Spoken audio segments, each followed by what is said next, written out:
அடுத்ததாக பெண்களின் ஃபோட்டோவை ப்ரொஃபைல் பிக்சராக பயன்படுத்தலாமா? அவ்வாறு பயன்படுத்தக்கூடாது என்று சொன்னால் Aadhaar card, ration card, PAN card இது போன்ற அரசு சார்ந்த அந்த கார்டுகளிலே பெண்களின் ஃபோட்டோக்கள் இருக்கிறதே, அது மார்க் அடிப்படையில் கூடுமா அப்படின்னு கேட்குறாங்க. நவீன அறிவியல் வளர்ச்சியின் உச்சமாக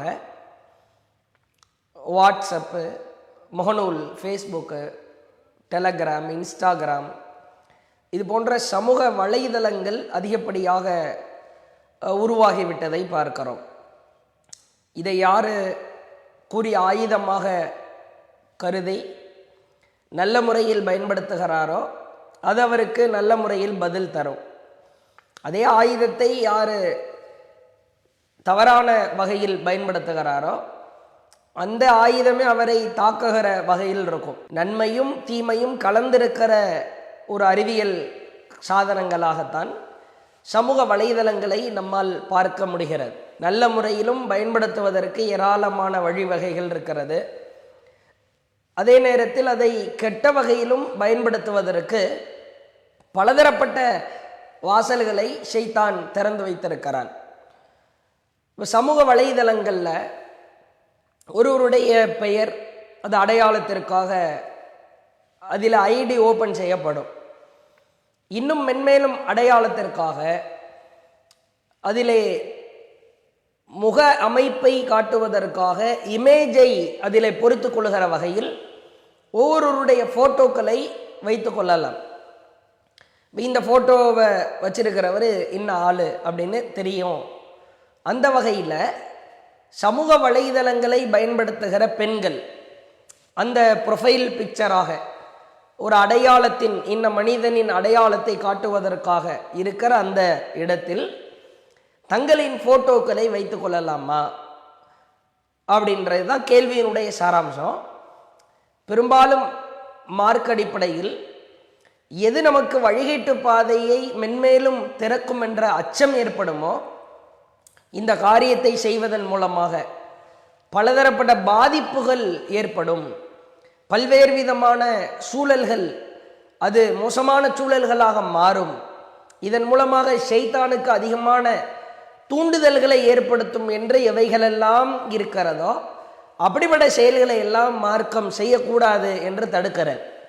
அப்படிப்பட்ட செயல்களை நாம் தவிர்த்திருப்பது தான் சிறந்ததும் நம்முடைய வாழ்க்கைக்கும் அது பயனளிக்கக்கூடியதாக அமைந்திருக்கும்.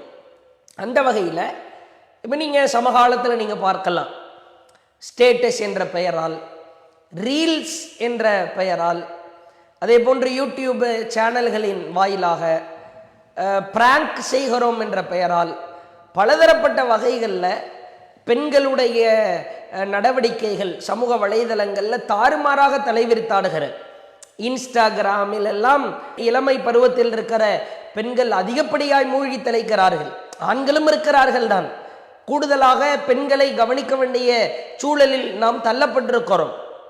அந்த வகையில் ஒரு முஸ்லிம் பெண் ஒரு மனிதனின் அடையாள ஐடியாக தன்னுடைய ஐடியில் ஒரு ஃபோட்டோவை அவர்கள் அப்ளை செய்கிற பொழுது அது வேறு விதமான சிந்தனை மாற்றங்களை பார்ப்பவர்களுக்கு உருவாக்குகிறது.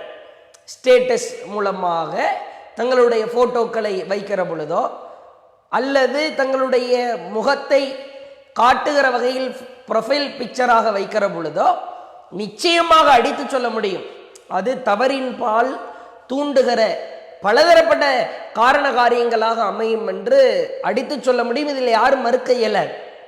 சில பேரை பார்க்கலாம், முகத்தை காட்டாமல், அதாவது பேக் சைடில் உள்ள உடலின் முகப்பகுதியை காட்டாமல் பின்பகுதியை காட்டி நிற்கிற ஃபோட்டோவை வைக்கிறார்கள். அதே போன்று கணவன் மனைவி இருவரும் சேர்ந்து கைகளை கோர்த்து கொண்டு அதில் ஒரு ஹார்ட் அமைப்பில் இருவரும் கைகளை வைக்கிற சூழலை பார்க்கிறோம். அல்லது சில பேர் தங்களுடைய விரல்களை, பெண்களாக இருந்தால் தங்களுடைய விரல்களை ப்ரொஃபைல் ஃபோட்டோவாக வைப்பதை பார்க்கிறோம். இவைகள் எல்லாம் உண்மையில் பார்ப்பவர்களுக்கு தவறின் பால் தூண்டுகிற காரியமாகத்தான் இருக்கும்.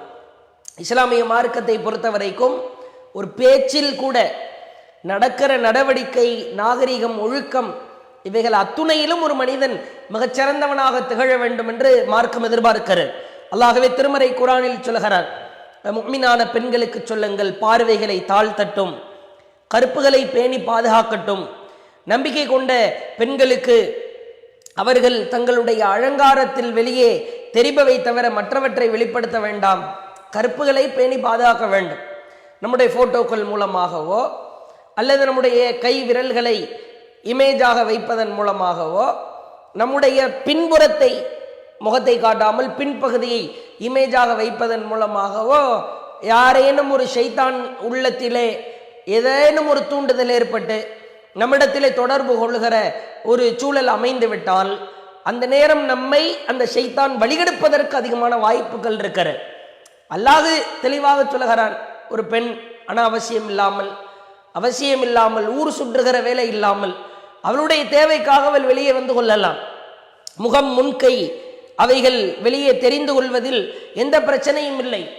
இதை அல்லாஹ் அனுமதிக்கிறான். வெளியே நம்முடைய தேவை நிமித்தமாக வருகிற பொழுது நம்முடைய சூழலை கவனித்து அதில் மார்க்கம் அனுமதிக்கிறது. ஒரு போட்டோவாக அதை எடுத்து பிரதி எடுத்து வைக்கிற பொழுது பார்க்க அது வேறு விதமான ஷைத்தானிய தூண்டுதல்களுக்கு அது வழிவகுக்கும். அதே மாதிரி இஸ்லாமிய மார்க்க பெண்களுக்கு ஏராளமான சட்டங்களை சொல்கிறது. மெல்லிய ஆடைகளை அணிபவர் நரகத்தின் அடித்தட்டிலே இருப்பார், நரகத்தின் ஆழத்தில் இருப்பார், சொர்க்கத்தின் வாசனையை கூட நுகர முடியாது என்று சொல்லுகிறது.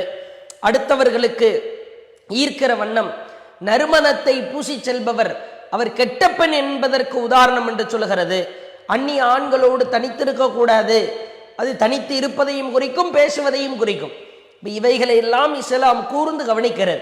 அல்லாஹ்வின் தூதர் அவர்கள் கூறினார்கள், மறுமை நாளிலே ஒரு மனிதனுடைய அந்த மீசான் தராசு எடை போடுகிற பொழுது 2 பொருட்கள் மிகவும் கனமாக இருக்கும். ஒன்று இறையச்சம், தக்குவா. 2வது அவனிடத்தில் இருக்கிற நறுகுணம், ஒழுக்கமான காரியம் என்றார்கள்.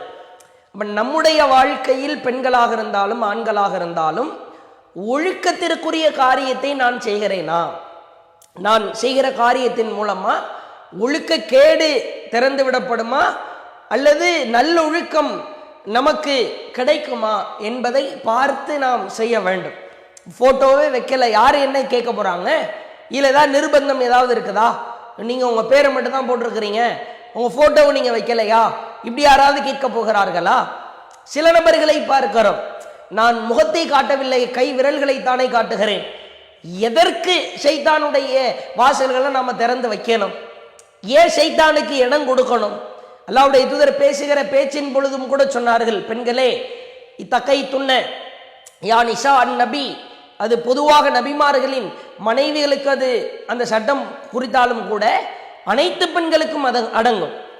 நீங்கள் அந்நிய ஆண்களிடத்திலே பேசுகிற பொழுது குலைந்து நிலைந்து வளைந்து பேச வேண்டாம். எவனுடைய உள்ளத்திலே நோய் இருக்கிறதோ அவன் சபலப்படுவான் என்றார்கள். அப்ப பேசுகிற பேச்சில் சபலம் ஏற்படுவது போன்று நம்முடைய முகத்தை பார்க்கிற பொழுது சபலம் ஏற்படும், கைகளை விரல்களை பார்க்கிற பொழுது சபலம் ஏற்படும். பின்புறத்தை காட்டுகிறோம் முகம் அல்லாமல், அப்ப இதனுடைய முகம், இவருடைய முகம் எப்படி இருக்கும், இவர் எப்படி இருப்பார், என்ன நிறத்தில் இருப்பார், என்ன உடை அணிந்திருப்பார், இப்படியெல்லாம் ஷைத்தான் சபலப்படுவான். ஒரு வீதிக்கு வருகிற பொழுது நாம் இஸ்லாம் அனுமதித்த வகையில் ஹிஜாபை பேணி பாதுகாத்து வருகிறோம், அது அத்தோடு முடிந்துவிடும். ஆனால் ஒரு போட்டோவை பொறுத்த வரைக்கும் இது பல மாதிரியாக கெட்ட காரியங்களுக்கு கூட பயன்படுத்தப்படலாம். சமீபத்திலே நீங்கள் பார்க்கலாம், ப்ரொஃபைல் போட்டோவில் வைக்கப்பட்ட பெண்களுடைய போட்டோக்களை எல்லாம் திருடி அவர்களுடைய முகத்தை மார்பிங் செய்து வேறு கெட்ட பெண்களுடைய உடலோடு, நிர்வாணமாக ஆடை இல்லாமல் இருந்த பெண்களுடைய உடலோடு இந்த ப்ரொஃபைல் போட்டோவில் இருக்கிற முகத்தை எல்லாம் கொண்டு போய் மார்பிங் செய்து ஒட்டினார்கள். இதுல நிறைய பெண்கள் தற்கொலை செஞ்சுக்கிட்டாங்க. இது என்னுடைய உடல் அல்ல, என்னுடைய போட்டோ அல்ல என்று அவர்களால் நிரூபிக்க முடியாது. இது மாதிரி நவீன காலத்துல கத்தி மேல நடக்கிற மாதிரி நம்ம ரொம்ப கவனமாக கூர்ந்து நடக்க வேண்டும். அதுல கூடுதலா Aadhaar card, ration card, PAN card, இதுல எல்லாம் போட்டோ வரத்தானே செய்கிறது. இதுவெல்லாம் நிர்பந்தம். நீங்க ஒரு ஆதார் கார்டு எடுத்தாக வேண்டும் இந்த நாட்டில், ஒரு அரசு சார்ந்த ஒரு உதவித்தொகையை பெறதா இருந்தாலும் உங்க போட்டோ பேங்க் பாஸ்புக்ல உங்க போட்டோ ஒட்டப்படணும். அதெல்லாம் நம்ம கையில் இருக்கிற ஆவணம். இந்த ஆவணம் அவனுடைய அரசு சார்ந்த விஷயங்களிலே சேமிக்கப்பட்டிருந்தாலும் இது நிர்பந்தம் என்ற அடிப்படையில் வந்துவிடும். ப்ரொஃபைல் போட்டோவை நான் வைக்கிறது நிர்பந்தம், நான் வச்சே ஆகணும், இல்லைன்னா அவ்வளவுதான் அப்படின்ற எந்த நிர்பந்தமும் கிடையாது. இது போன்ற ஆவணங்கள் காட்ட வேண்டும் என்பது நிர்பந்தம். ஒரு லைசன்ஸ் எடுக்கிறாங்க, போட்டோ இருக்கணும். பாஸ்புக் எடுக்கிறாங்க, போட்டோ எடுக்கணும். ஆதார் கார்டு எடுக்கிறாங்க, போட்டோ இருக்கணும். அவைகள் எல்லாம் நம்முடைய ஆவணத்திற்கான ஒரு அடையாளம் தான். இதை ப்ரொஃபைல் பிக்சரோடு கொண்டு வந்து பொருத்துவது அது ஏற்புடையது அல்ல. இப்போ இஸ்லாமிய பெண்கள், முஸ்லிம் சகோதரிகள், கூடுதலா அனைத்து விதமான பெண்களும் முக்கியமான ஒரு அறிவுரை என்னவென்று சொன்னால், ப்ரொஃபைல் போட்டோக்கள்ல அடையாளத்திற்காக நம்முடைய போட்டோக்களை வைப்பது அது தவிர்ந்து கொள்வதுதான் அது சிறந்தது, நம்முடைய வாழ்க்கைக்கும் ஏற்றமானது என்பதை இந்த கேள்விக்கான பதிலாக சொல்லிக் கொள்கிறோம். இஸ்லாம் மற்றும் சமுதாய செய்திகளை அறிந்து கொள்ள தமிழ்நாடு தௌஹீத் ஜமாஅத் யூடியூப் பக்கத்தை உடனடியாக சப்ஸ்கிரைப் செய்து கொள்ளுங்கள். மேலும் பெல் பட்டனையும் கிளிக் செய்து கொள்ளுங்கள்.